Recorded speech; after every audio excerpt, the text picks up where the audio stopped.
대통령의 부인은 공적 존재이고요. 권한과 지원이 주어지지 않습니까? 대통령 아들은 성년인데 남이죠, 사실. 남이죠, 사실은.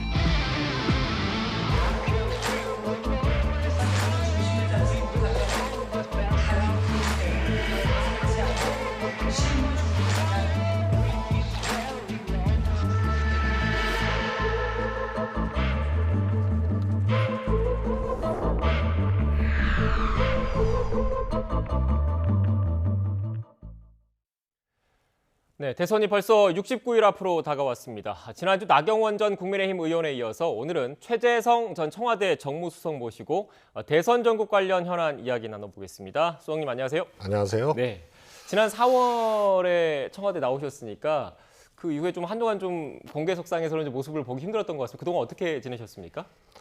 제가 그 무주택자였어요. 네. 네. 그래서 저기 산 속에 네. 집 하나 좀 지었고요. 네. 네, 그래서 살 집이 생겼고요. 이제 지역구가 송파인데 거기는 조금 비싸가지고 네. 집을 마련할 여력이 안 돼서 집 짓는 일을 좀 했고 또 그러다 보니까 또 산속이니까 책도 좀 읽고 또 최근에는 이제 송파을 지역위원장으로 다시 복귀를 했습니다. 네. 일단 뭐 잠깐 정치 일선에서 물러나셔서 어떻게 보면 그 수석님만의 시간을 좀 갖다가 나오셨다 이렇게 봐야 되겠네요. 네네. 네, 알겠습니다. 또 본격적으로 이제 활동을 시작하셨으니까 그 대선 현안과 관련된 이야기 바로 시작하겠습니다. 먼저 그 이재명 후보 슬로건이 바뀌었더라고요. 이재명은 합니다에서 나를 위해 이재명 이렇게 바뀌었는데 이유가 뭡니까? 저는 저 슬로건을 딱 네. 접하는 순간 네. 오히려 기존 그 대선에서 나왔어야 될 슬로건이다. 네. 좀 만시지탄의 감이 있다. 네. 사실 제가 2017년도에 당시 이제 문재인 후보께 네. 우리 대통령이 아니고 나의 대통령이 돼야 된다. 그리고 모든 권력은 국민으로부터 나오지만 이 문명이 국민 한 분 한 분을 주체로 권력 단위로 그렇게 생각하는 것이 맞다. 네. 이 문명의 원리에 맞다 해서 나의 대통령 어떠냐라고 건의를 드렸었어요. 네. 근데 안 됐죠. 그래서 특히 저기 나를 위해 이재명 이거는 화자를 국민으로 네. 그렇게 후보에서 국민으로 그렇게 바꾼 거거든요. 그래서 국민적 입장에서 어떤 대통령을 원하는지를 오히려 되묻고 생각하게 하는 그런 슬로건이라서 저거는 이 시대 문명의 원리에 아주 맞는 모든 권력은 국민으로부터 나오는데 국민 개개인으로부터 나온다는 거기에 더 이렇게 무게를 둔 아주 그 반전의 슬로건이다 이렇게 네. 보고 싶습니다. 그런데 또 일각에서는 그런 얘기 하시는 분들도 계시더라고요. 이재명 후보 하면 딱 떠오르는 이미지가 추진력, 강하게 일을 뭐 실행하는 실행력이 강점인데 그거를 핵심적으로 표현해주는 말이 이재명은 합니다였지 않습니까? 그런데 이렇게 바꾼 게 오히려 좀 뭐 이재명 후보가 그동안 갖고 있었던 이미지와 좀 그 배치되는 것 아니냐 이런 그 분석을 하시는 분들도 계시던데요. 그게 아마 연상이 될 겁니다. 네. 그래서 이재명은 합니다도 참 좋은 슬로건인데요. 그 임팩트가 굉장히 컸죠. 네. 그리고 성남시장, 경기도지사 하면서 이재명 후보의 추진력이라든가 결단, 또 능력 이런 것에 대해서는 국민들이 크고 작게 이렇게 인식이 분명히 돼 있는 상태에서 그런데 그 이재명 한다는 게 네. 나를 위해 네. 이렇게 전환이 되고 연결이 되기 때문에 제가 보기에는 없어지는 슬로건이 아니고 나를 위해 이재명 안에 연상이 되고 함축되고 연결돼 있다 이렇게 봅니다. 네. 이렇게 뭐 새로 슬로건도 바꿨는데 이게 또 지지율에 얼마나 또 영향을 미칠지는 좀 지켜봐야 할 것 같습니다. 최근 민주당 선대위 내부 분위기는 좋죠? 아무 문제가 없으니까 잘하고 있으니까 네. 좋다라고 표현할 수 있겠죠. 네, 가장 큰 게 지지율과 관련된 움직임 때문이겠죠, 아무래도. 정치권은 늘 그렇습니다. 네. 특히 대선에서 지지율의 향배가 어떻게 되느냐에 따라서 그 선대위의 분위기라든가 이런 것들을 완전히 좌우지하게 되는데 우리가 2002년부터 한번 이렇게 쭉 보면은 네. 노무현 후보가 당시에 이제 지지율이 확 떨어지니까 그때 별일이 다 일어났거든요. 후단파들이 생겨나고 후보 교체론도 있었고 네, 그렇죠. 그러다가 탈당도 해서 다른 제3후보 쪽으로 지원을 하는 이런 것도 있었고요. 그래서 후보의 지지율에 따라서 선거의 분위기라든가 역량들이 좌우지되는 이런 거라서요. 최근에 저는 골든 크로스가 낮다고 보는데요. 네. 이런 상황에서 한쪽은 아무래도 내부가 조금 더 갈등 일변도로 갈 수밖에 없고 민주당 같은 경우에는 조금 더 기운을 얻는 과정이라고 봅니다. 네. 지금 골든 크로스가 일어난 것 같다라고 지금 말씀을 해주셨는데 또 그런데 일각에선 이런 분석을 하시는 분들이 계시더라고요. 지금 준비된 그래픽을 좀 다시 한번 좀 띄워주시고요. 이재명 후보, 윤석열 후보 두 양당 후보의 지지율 추이를 놓고 보면 이재명 후보가 좀 상승세를 타고 있는 모습이 전반적으로 나타나고 있고 윤석열 후보는 어떻게 보면 주춤하거나 하향세를 보이고 있는 게 전반적인 여론 흐름이긴 합니다. 하지만 일각에서는 이재명 후보의 지지율 역시 이 30%대 이른바 박스권에 머물고 있으면서 아직은 안심할 단계가 아니다. 이 박스권을 뚫고 넘어가야 되는데 그 한계가 지금 제대로 극복되지 못하고 있다. 이런 지적을 하시는 분들도 계시던데 어떻게 보십니까?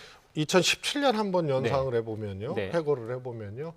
그때 이제 박근혜 전 대통령 국정농단 사건으로 네. 탄핵되고 하여튼 조기 대선이 치러졌지 않습니까? 그런데 보수가 그때 이제 괴멸됐다 싶을 정도로 이제 굉장히 파괴적인 상황이었었는데요. 문재인 후보로 바로 이동을 할 수 없으니까 네. 한 15% 정도 되는 분들이 유목민처럼 후보를 찾아다니기 시작했어요. 그래서 한때는 안희정 후보가 지지율이 급상승해서 네. 거의 문재인 후보하고 비슷한 적도 있었고요. 민주당이 이 후보로 문재인 후보를 선출하니까 안철수 후보로 이 15%가 또 갔거든요. 그래서 지금도 좀 비슷한 상황이다. 폭은 작지만 그래서 윤석열 후보가 불과 한 달 만에 15% 정도가 급락이 된 거거든요.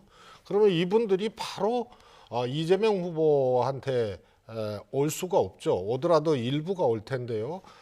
그래서 어떻게 보면은 지지자를 바로 옮길 수가 없고 중간지대에 머물거나 제3의 후보를 좀 찾는 경향이 있습니다. 그러다 보니까 안철수 후보 지지율도 동반해서 조금 상승하고 지지 후보 응답을 유보하는 이런 분들도 조금 늘어나는 이런 걸로 조금 이동해 있다 이렇게 볼 수가 있겠습니다. 네, 그러니까 수석님의 분석을 좀 쉽게 풀어보면 결국 핵심 지지층의 이 표심은 일단 현재 드러나는 이재명 후보 지지율에 반영이 돼 있는데 앞으로의 관건은 마음을 아직 잡지 못하신 분들, 부동층 분들을 얼마나 이재명 후보가 끌고 오느냐가 승패의 관건이다 이렇게 좀 분석을 할 수 있을 것 같다는 생각이 드는데 다음 그래픽을 한번 좀 볼게요. 하지만 지금 이재명 후보 입장에서는 결코 이번 선거 구도를 놓고 봤을 때는 좀 만만치 않은 구도라는 분석이 많이 나오는 이유가 이 결과 때문입니다. 지금 보시는 것처럼 정권 교체 여론이 과반을 넘는 여론조사 결과 다수로 지금 나오고 있거든요. 어떻게 보십니까? 제가 한 수십 번을 공사석에서 좀 얘기를 한 것 같은데요.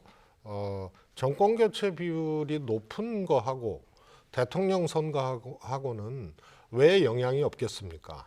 그러나 그것이 완벽하게 절대적인 변수가 아니다. 네. 그래서 김대중 대통령에서 노무현 대통령으로 민주당 이제 재집권이 성공했던 그때도 보면은 김대중 대통령 이 정권 말기에 지지율이 아주 낮았죠. 그리고 정권 교체 비율도 높았고 이명박 박근혜 대통령으로 이어지는 저쪽의 재집권 과정도 똑같이 정권 교체율이 높았는데 박근혜 대통령이 됐거든요. 그래서 결국은 대통령 선거는 국회의원 총선과 등과 다르게 평가 투표, 회고적 투표가 아니고 전망 투표거든요. 그러니까 인물 선거, 미래 선거, 비전 선거가 중심축입니다. 네. 그런데 이게 이제 제대로 안 읽혀지니까 정권 교체론을 다 흡수하지 못하고 윤석열 후보가 한때는 40% 중반까지 갔다가 폭락을 하고 있는 그 원인이죠. 그래서 여전히 앞으로도 인물 선거, 비전 선거로 국민들이 이제 반응을 할 텐데요. 그런 점에서 윤석열 후보의 재탄생에 가까운 그런 노력이 국민들 앞에 보여지지 않으면 저 정권 교체 비율하고 윤석열 후보의 당선하고는 어떻게 보면 무관한 것이 될 가능성이 크다고 봅니다. 네, 그러니까 결국 대선이라는 거는 대한민국의 미래를 이끌어갈 인물을 뽑는 선거이기 때문에 미래 투표 성격이 있어서 지금 정권 교체 이런 비율만 놓고 봐서는 좀 한계가 있다는 말씀이신 것 같아서요. 관련해서 이재명 후보는 어떤 정책을 지금 준비하고 있는지는 조금 이따가 좀 다시 다뤄보도록 하고, 앞서 수석님께서 잠깐 간략하게 언급을 해주시긴 했는데 이른바 제3지대 후보들의 지지율이 조금씩 오르는 모습을 좀 보이고 있거든요. 어떻게 보십니까? 단일화 얘기도 여기저기서 지금 나오고 있던데. 아마 그 단일화도 네. 안철수 후보의 경우 4~5%대에 머물러 있을 때하고 두 자릿수 조가 넘어가게 되면 아마 윤석열 후보와의 단일화 국면도 양상이 좀 달라질 겁니다. 네. 안철수 후보가 10% 중반대를 간다. 만약에 그러면은 윤석열 후보는 20% 초중반대로 깔아앉는다는 얘기거든요. 아마 20% 초반대 될 겁니다. 그러면은 실제로 누가 후보가 될지 모르는 네. 이런 상황까지 가게 되니까 어찌 보면 단일화의 극적 효과 이런 것들이 만들어질 것 같은 상황들이 되는 거고요. 만약에 10%에 못 미치거나 이렇게 되면은 단일화 소위 말해서 흥행 효과, 긴장감 이런 것들이 조금 깔아앉게 됩니다. 다만 흥행 요건이 갖춰졌다 하더라도 과연 저 이브 리그의 단일화 같은 지지율 가지고 네. 반전을 시켜낼 수 있겠느냐의 문제는 조금 다른 문제라고 생각하고요. 안철수 후보는 또 익숙한 후보 아닙니까? 네. 지난번에도 출마를 했었고 그 전에도 사실상 출마를 했는데 등록을 못한 거죠. 이런 과정을 놓고 보면 굉장히 신선하고 반전을 일으킬 만한 단일화 요소가 없는 채로 네. 박빙의 단일화 국면으로 가는 이런 상황이 될 가능성이 저는 크다고 봅니다. 네, 지금 수석님 말씀을 좀 가만히 들어보면 민주당에서 안철수 후보와의 단일화 가능성은 거의 없다 이런 식으로 좀 얘기를 하시는 것 같은데 또 일각에서는 안철수 후보한테 그 러브콜을 보낸 적도 좀 있더라고요. 내부 분위기는 실제로 어떻습니까? 안철수 후보에게 러브콜을 보냈는지는 모르겠으나 뭐 할 수 있는 또 네. 정치적 행위 중에 하나인데요. 안철수 후보 입장에서 보면은 윤석열 후보와의 단일화가 훨씬 더 매력적이게 보이기 때문에 네. 민주당이 사실 뭐 어떤 신호를 보냈는지는 몰라도 아마 윤석열 후보와의 경쟁을 어떻게 할 것인가가 훨씬 더 끌리는 부분이라고 봅니다. 네. 지금 추가적으로 질문 궁금한 게 갑자기 생겨서 질문을 좀 드리면 뭐 가정을 전제로 한 질문이라서 조금 조심스럽긴 하지만 일단 뭐 윤석열 후보와 안철수 후보가 나중에 어떻게 될지 모르지만 뭐 단일화를 한다거나 또 어떻게 보면 단일화 움직임이 있을 경우에 민주당 입장에서 놓고 봤을 때는 윤석열 후보가 더 위협적입니까? 안철수 후보가 더 위협적입니까? 제가 좀 전에 말씀을 드렸는데요. 단일화 효과도 처음 나온 인물들의 첫 단일화면은 네. 그거는 이제 반전 효과들이 굉장하죠. 네. 그런데 조금 흘러갔다 그래야 되나요? 자주 나오는 분과 또 이 지지율이 급락한 분과의 단일화는 그 자체로는 뭐 볼거리일 수는 있겠지만은 제가 보기엔 파격적이지 않다고 보고요. 또 몇 년 전부터 국민들이 인위적인 어떤 정계 개편이라든가 인위적인 행위에 대해서 점수를 별로 안 줘요. 네. 그래서 찻잔 속의 태풍 같은 게 있었거든요. 지난 2017년도에도 문재인 대세론을 꺾기 위해서 기라성 같은 정치인들이 개헌을 매개로 한 제3지대를 추진했는데요. 찻잔 속의 태풍이 아니고 미풍도 안 됐어요. 그래서 이런 인위적인 행위에 대해서 변화된 국민들의 시각이 얼마만큼 점수를 줄지의 문제는 미지수거든요. 네. 근데 제 생각으로는 이것이 과거 잣대로 여건이 갖춰져도 그렇게 흥행에 성공하거나 반전을 일으킬 만한 상황은 아니다. 세상이 그만큼 바뀌었다. 이렇게 보고 싶습니다. 네, 큰 감흥은 없을 거다 이런 말씀이셨던 것 같은데 예. 일단 뭐 그래도 이재명 후보 앞에도 풀어야 될 과제가 산적해 있습니다. 특히 이른바 뭐 윤석열 후보도 마찬가지긴 한데 가족 관련된 리스크가 계속 어떻게 보면 뭐 완전히 사그라지지 않고 있는 상황이거든요. 관련해서 이재명 후보의 녹취가 좀 있던데 이 녹취를 듣고 수석님과 대담 이어가겠습니다. 가족이든 측근이든 본인이든 또 과거든 다 해야 되는데 저는 그 점에 대해서는 좀 있는 대로 좀 다 내놓고 또 사과를 할 때는 뭘 잘못해야 사과를 하는 거지. 하여튼 내가 모르겠는데 사과를 원하니까 해줄게. 뭐 이런 거는 조금 좀 국민들 보시기에 불편하시겠다. 대통령의 부인은 공적 존재이고요. 예. 권한과 지원이 주어지지 않습니까? 대통령 아들은 성년인데 남이죠, 사실은. 글쎄, 뭐 둘을 부인은 나와서 뭐 사과했는데 아들은 직접 나와서 해야 되는 거 아니냐는 이제 국민들께서 판단하실 것 같고요. 네. 네, 이재명 후보의 발언을 들었는데 수석님 지난주에 나경원 전 원내대표 나오셨을 때도 한 분만 나오셨기 때문에 제가 뭐 이렇게 좀 첨예한 질문과 관련해서는 상대당의 입장에서 질문을 드린다라고 말씀을 드렸고 실제로 그렇게 질문을 드렸습니다. 이번에도 수석님도 마찬가지로 그렇게 좀 질문을 드려보겠습니다.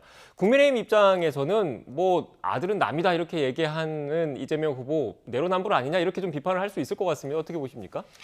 이재명 후보가 네. 너무 논리적이고 또 해설적인 측면이 있어요. 그래서 저 말 자체를 드라이하게 보면은 대통령의 부인과 대통령의 아들은 완전히 차이가 있는 거거든요. 그것을 이제 설명을 한 건데요. 사실 이재명 후보 아들 문제가 터졌을 때, 소위 말해서 이제 도박 관련된 문제가 터졌을 때 바로 사과를 했거든요. 네. 그러니까 또 마음 한쪽에는 김건희 씨의 과정과 이재명 후보 아들의 문제가 어떻게 동일선상에서 평가될 수 있느냐, 이제 이런 뜻이 또 내포되어 있는 것 같습니다. 중요한 것은 아마 이재명 후보는 최근 들어서 국민들께 사과도 많이 하고 네. 또 해명도 많이 하고 몸을 한껏 낮췄잖아요. 네. 그래서 아들이 사과를 직접 해야 되는 문제는 뭐 10번이라도 할 수 있는데 어찌 김건희 씨의 경우하고 같이 취급이 되느냐. 사실 저 질문을 던졌던 언론인도 꼭 해야 된다 뭐 이런 동일선상에서 던진 질문은 아닌데 네. 너무 명료하게 정리하고 논리적 해설적으로 가면서 저 발언이 나온 것 같습니다. 네. 그러니까 또 일각에서 뭐 인터넷상에서는 부부 사이가 무촌이고 아들은 어떻게 보면 직계 존속이니까 아들이 어떻게 남이 될 수 있느냐, 말이 되느냐 이렇게 비판하시는 분들도 있던데 그게 좀 취지가 오해됐다 이런 말씀이신 거죠? 저건 정치적 관계에서 부인은 절대로 남이 될 수가 없고 그렇죠. 정치적으로 대통령이 된다 하더라도 아들은 관리 대상이긴 하지만 부인의 영부인의 경우하고 완전히 다르다는 설명이라서 저것이 소위 말해서 이제 가족적 관계로 해명하는 그런 것이 아니고 정치적으로 저것은 완전히 남이다 이런 이제 표현이죠. 네, 그러니까 뭐 해외 정상회담 같은 데 가더라도 대통령 부인과 함께 대통령이 그 대외 행사를 하고 공적인 역할을 수행하기 때문에 그런 취지에서 나온 발언이다라는 말씀이신 것 그렇습니다. 같습니다. 네. 지금 이 이야기도 해봐야 될 것 같아요. 이런 가족 관련 리스크 외에도 논문과 관련된 그 표절 의혹도 지금 불거졌습니다. 뭐 윤석열 후보 부인 김건희 씨도 불거졌지만 이재명 후보 역시 마찬가지인데 어떻게 봐야 될까요? 이재명 후보의 경우에는 아직 판단을 대학 측에서 안 한 걸로 알고 있습니다.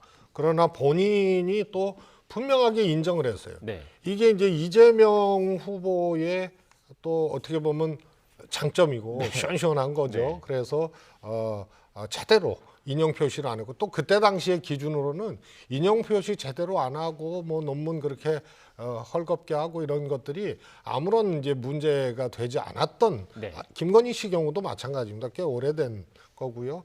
사실 참여정부 때 김병준 당시 교육부총리 후보자 청문회를 네. 기점으로 논문 표절에 대해서 굉장히 이제 사회적 문제가 됐고 강하게 야당으로부터 제기를 받고 그러면서 그 이후에 그 기준들이 세워진 거라서요. 그 영역 밖에 있는 문제이긴 합니다만 이재명 후보는 인정을 분명히 했다는 점에서 조금 다른 이야기가 아닌가 싶습니다. 네, 알겠습니다. 좀 주제를 좀 바꿔서 이 공수처 얘기를 좀 해봐야 될 것 같아요. 오후에 제가 앞서 취재 기자를 통해서도 좀 전해드렸는데 오후에 국회로 공수처장이 아마 나와서 관련된 입장을 밝히지 않을까 싶은데 지금 이른바 사찰 논란이 계속 불거지고 있습니다. 관련된 녹취를 먼저 듣고 대담 이어가겠습니다. 문재인 대통령은 누누이 강조하기를 이 권력기관이 정치에 개입하는 것은 절대로 있을 수 없다는 얘기를 갖다가 누차 얘기를 했습니다. 그러나 최근에 나타난 이 공수처의 무분별한 이 통신조회 이 문제에 관해서 정부는 아무 말로 지금 안 하고 있습니다. 특히 대통령은 이 문제를 어떻게 생각하는지 본인의 의사를 피력해 주기를 강력하게 요구하는 바입니다. 제1야당 원내대표로서 문재인 대통령에게 공식적으로 면담을 요청합니다. 박범계 전해철 장관을 교체하고 공정한 대선 관리를 할 수 있도록 엄중히 요청할 것입니다. 또한 공수처의 불법 사찰과 야당 탄압에 대한 문재인 대통령의 확실한 조치를 요구할 것입니다. 문재인 대통령께서는 면담 요구에 응해 주실 것을 요구합니다. 네, 수석님 지금 논란의 핵심이 그건 것 같아요. 법원에 영장이 필요한 통신 사실 확인 자료가 지금 불거진 게 아니라 영장이 필요 없는 통신 자료, 그러니까 가입자 신상 정보를 지금 광범위하게 이렇게 들여다보지 않았느냐. 특히 야당 의원들이 이렇게 많이 포함되어 있는 것은 정치 사찰 아니냐라는 게 국민의힘 쪽의 주장이거든요. 어떻게 보십니까? 사실 저희가 야당 때도 비슷한 문제가 있었습니다. 그래서 저희들도 막 항의를 하고 막 그랬습니다. 한마디로 얘기하면 이거는 사찰은 아니거든요. 그래서 조금 이건 좀 다른 문제라서 네. 법적으로는 아무 문제가 없습니다. 윤석열 후보가 이 공수처 그 통신조회 문제에 관련돼서 굉장히 강도 높은 비판을 하고 했는데요. 사실 대한민국 수사기관에서 출신 중에 가장 많이 조회를 했던 사람이라면 아마 윤석열 후보를 꼽을 수 있을 텐데요. 그만큼 저거는 한마디로 관행화됐고 불법적인 것이 아닙니다. 그래서 지금 전현직 검사 누구에게든 이 문제는 다 겪었던 문제고 그렇게 해왔던 문제입니다. 다만 공수처는 그 출범의 목적과 의미가 좀 다르지 않습니까? 그래서 검찰개혁의 일환으로 여러 가지 요소 중에 특히 과잉 수사로 인한 인권의 침해 이런 것들을 다시 개선하고 이러기 위한 의미도 목적도 안고 출범한 거기 때문에 공수처가 법적으로 문제가 없다 하더라도 저런 행위를 아무런 절제감이 없이 했다는 것은 그건 되돌아볼 문제고요. 이거는 법률 개정이라든가 또 헌재의 판단이 아직 내려지지 않고 있는데요. 이런 것들이 뒷받침되지 않으면은 계속 되풀이될 수 있는 문제입니다. 네, 그러니까 지금 수석님 말씀은 그 공수처의 이런 통신자료 조회가 법적으로는 아마 문제되는 일은 안 했겠지만 그래도 그 국민의 기본권적인 측면에서 놓고 봤을 때 낡은 관행이라고 하더라도 낡은 관행을 계속 이어가면 안 된다. 뭔가 좀 대책이 필요하고 적절한 설명이나 유감 표명이 더 필요하다. 이런 취지의 말씀이신 건가요? 저는 예를 들어서 이 네. 낡은 관행을 아무렇지도 않게 네. 그 관행 속에서 수사를 해왔던 이 검사들에게는 그 관행의 개선을 요구해도 잘 안 되는 거예요. 네. 그래서 관행이고 문화죠.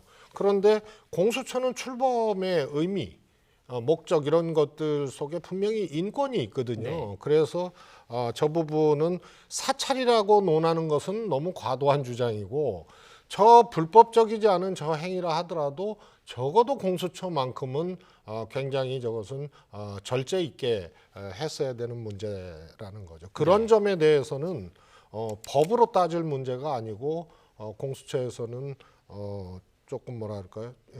자기 반성 같은 것들이 좀 필요하지 않나 싶습니다. 네, 특히 수석님 이렇게 그 국민의힘에서 민감하게 반응하는 이유가 이 통신자료 조회 대상 현재까지 확인된 바로는 야당 의원에 집중돼 있다라는 부분 때문에 더 이렇게 민감하게 반응하는 것 아니냐 이런 분석도 나오고 있던데 여기에 대해서는 어떻게 생각하십니까? 그거는 공수처에서 지금 하고 있는 수사, 네, 예를 들어서 도이치모터스라든가 또 이제 고발 사주 문제라든가 이런 것들은 예를 들어서 고발 사주 문제는 통화 사실을 확인을 하는 이런 네. 과정들이 있어야 유무죄를 입증하고 기소 여부를 또 판단할 수 있는 수사거든요. 그러다 보니까 야당 쪽이 많이 나올 수밖에 없고요. 또 저것이 이제 카톡방에 네. 기자들과의 카톡방이나 이런 것을 통째로 들어서 신상 확인 요구를 했던 것이기 때문에 숫자도 많이 관여가 돼 있을 수밖에 없고요. 그래서 그런 점에서 너무 관행적으로 쉽게 뭉태기로 이것을 진행한 것이 야당 의원들이 상당 숫자가 이렇게 공수처 과정에 이렇게 밝혀진 이런 결과로 귀결지어지는 거죠. 네. 일단 뭐 공수처에서 국회에 나와서 어떤 입장을 밝힐지 한번 좀 지켜봐야 될 것 같고요. 이 얘기도 좀 해보겠습니다. 일단 부동산 정책과 관련된 이야기를 해보기 전에 이재명 후보의 녹취를 듣고 수석님과 대담을 이어가겠습니다. 부동산 정책은 실패한 게 분명하고요. 네. 뭐 대통령께서도 사과 말씀하실 정도였으니까 그건 분명한데 이제 실패를 했으면은 실패한 원인을 제거하고 바꿔야 되잖아요. 네. 근데 저는 바꿔야 되는 핵심이 시장 존중이라고 봅니다. 거래세는 줄이고 보유세는 올린다라고 하는 대원칙 그리고 국민적 합의가 있습니다. 보유세 부담이 올라가고 있기 때문에 그에 맞춰서 취득세, 거래세 부담을 좀 줄이자라는 취지이고. 네, 이재명 후보의 발언 들었는데 수석님 좀 그 난처하신 질문일 수도 있는데 수석님께서 지난 4월에 청와대에 나오셨잖아요. 나오신 이유가 뭐 서울시장을 비롯해서 뭐 재보선 그 패배에 대한 정치적인 책임을 지고 나오신 측면이 좀 강하지 않습니까? 그런데 이 서울시 민심이 또 부동산 정책과 또 때려야 뗄 수 없는 부분이라서 이재명 후보의 이런 그 이른바 문재인 정부와의 부동산 정책 차별화 방향성 어떻게 보십니까? 그 대통령 선거잖아요. 네. 그래서 같은 민주당의 후보였던 문재인 네. 대통령과 지금 민주당의 후보인 이재명 후보 두 분이 정치적인 차별화나 갈등을 하는 그것은 옳지 않죠. 네. 그러나 대통령제 하에서 대통령을 뽑는 선거기 때문에 그래서 비전선거고 인물선거잖아요. 네. 그러니까 지금 대통령하고 똑같은 정책을 가져간다는 것은 그거는 오히려 바람직하지 않은 거거든요. 그래서 이 정부에서 대통령도 이렇게 국민들께 사과를 했더니 부동산 문제가 제일 뜨거운데 사실은 원칙의 천명이거든요. 좀 전에 그 얘기는 거래세는 줄이고 보유세는 높이고 이것이 뭐 다 아주 어떻게 보면 글로벌 기준처럼 돼버렸어요.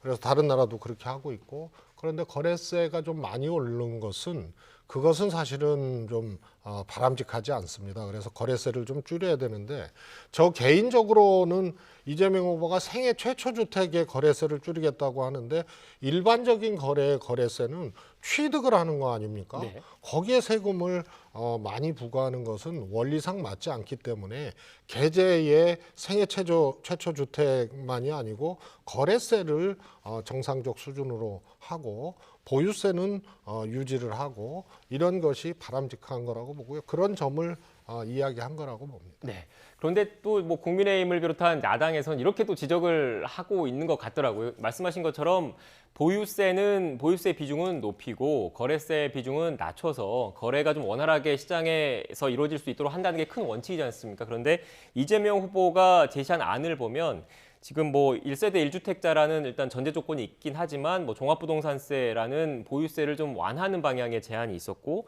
또 다주택자 중과 유예라는 이것도 물론 정부와의 좀 그 이견이 있지만 이런 측면이 있었고 그러니까 보유세와 거래세 모두 좀 완화하는 메시지가 나오고 있으니까 정책의 일관성이 없는 것 아니냐, 뭐가 맞는 거냐 이런 지적이 있더라고요. 대한민국의 주택에 대한 문화는 네. 전 세계적으로 그 유형을 찾아볼 수가 없습니다.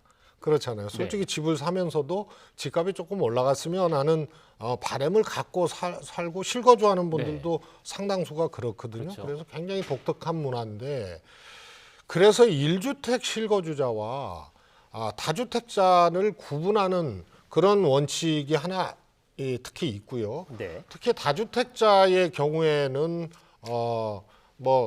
이 세금을 일종의 누진의 원리를 적용하는 것에 대해서는 국민들이 아무런 문제 제기를 안 하고 있어요. 네.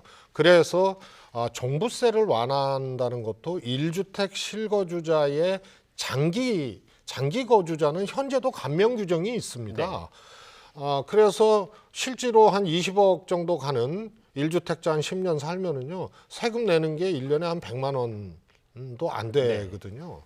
그래서 그런 점을 1주택 기준으로 얘기를 한 거고요. 다만 양도세 다주택자를 유예를 하겠다, 양도세를. 이 점은 좀 이재명 후보가 조금 이 기준, 이 원칙, 이 방향에 좀 어긋나는 측면이 있습니다. 네, 그 부분에 있어서는 그 정부 입장과 좀 더 수석님은 좀 가까운 측면이 있으신 것 같네요. 아니, 그리고 국민들이 네. 아무 말도 안 하잖아요. 네. 다주택자의 양도세는 실현된 이득에 대해서 과세하는 건데, 네.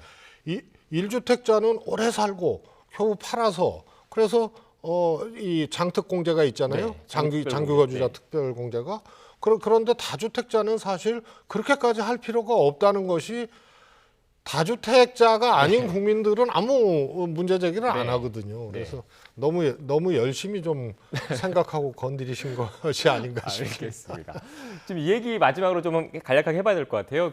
지금 말씀하신 취지가 결국 그 기본 원칙은 갖고 있는데 국민들 입장에서 좀 실용적으로 조금씩 바꿔나가고 맞춰나간다, 이런 취지라는 말씀이신 거잖아요. 그런데 국토보유세 관련해서는 또 이름만 바꾼 것 아니냐, 토지이익배당금제로 이름만 바꾼 것 아니냐, 국토보유세에 대한 좀 반대 여론이 좀 높으니까 좀 정무적으로 이렇게 판단을 한 것 아니냐, 이런 또 비판도 있던데 어떻게 보십니까?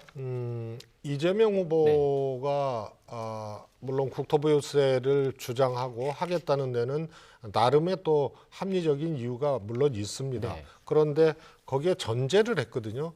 국민들이 동의한다면, 국민들의 의사를 물어서. 그래서 저것은 그런 생각은 있으나 이것을 무조건 하겠다, 그런 뜻은 아니고요. 네. 그래서 명칭이 변경된 거는 부차적인 문제인 것 같고요. 배당금제든 국토보유세든 실제로 이재명은 그것까지 하겠느냐. 네. 근데 이 대전제가 국민이라는 전제가 있기 때문에요. 이것은 앞으로 그야말로 국민 여론, 국민 기준에 달려 있는 문제라고 봅니다. 네.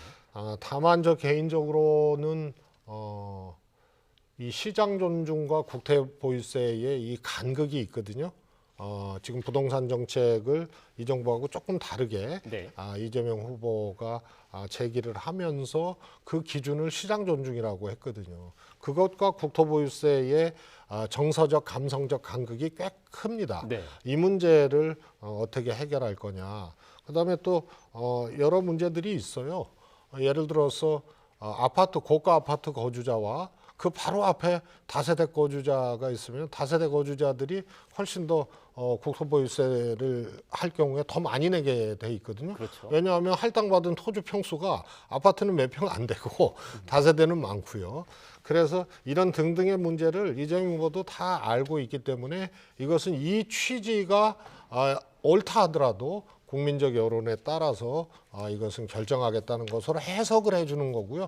이건 후보로서 지금 국민의 여론을 전제로 주의 주장을 하는 것이기 때문에 명칭의 변경을 그렇게 중요한 측면으로 평가를 하는 것은 저는 온당치 않은 것 같습니다. 네, 그러니까 당장 바로 추진하겠다는 게 아니라 이렇게 해 나가겠다라는 장기적인 비전을 제시한 거다, 이런 말씀이신 겁니다. 보통 다른 거는 이렇게 하겠다고 하는데 이 문제만큼은 국민 동의를 전제로 후보가 말씀을 하셨기 때문에 네. 조금 다른 공약이나 정책하고는 좀 구분해서 봐야 될 것 같습니다. 네, 알겠습니다.